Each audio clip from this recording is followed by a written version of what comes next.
26-এর নির্বাচনে প্রত্যেকটা বিজেপির কার্যকর্তাদের বাড়ির সামনে এগুলো দিয়ে আসা হয়েছে এবং চিঠি দেওয়া হয়েছে যে তোমাদেরকে 4ঠা মের পর হত্যা করা হবে। তাদের মা বোনদের ভয় দেখার জন্য এটা করা হয়েছে। এই দেখুন এগুলো কি জন্য দরকার, এই কুরুল কাটারি এগুলো কি প্রমাণ দেয় বলুন? আজকে কেরোসিন আরো অনেক জিনিস যেমন রয়েছে, তিরপল রয়েছে।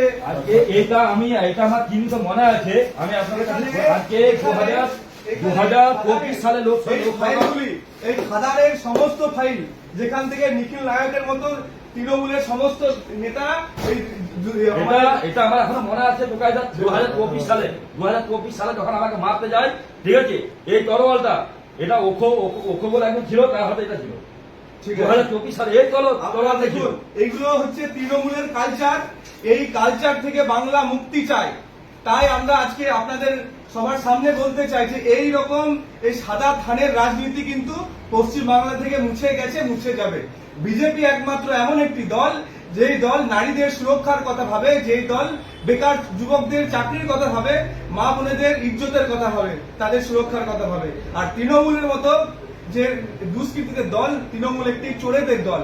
তারা খুন সন্ত্রাস রাহাজানির মাধ্যমে সরকারে এসছে এবং খুন সন্ত্রাস রাহাজানি চালিয়ে গেছে। আর তার জবাব 4ঠা মে আমরা ইভিএম এর মাধ্যমে দেখেছি যে তৃণমূল কিভাবে পশ্চিমবাংলা থেকে সাফ হয়ে গেছে।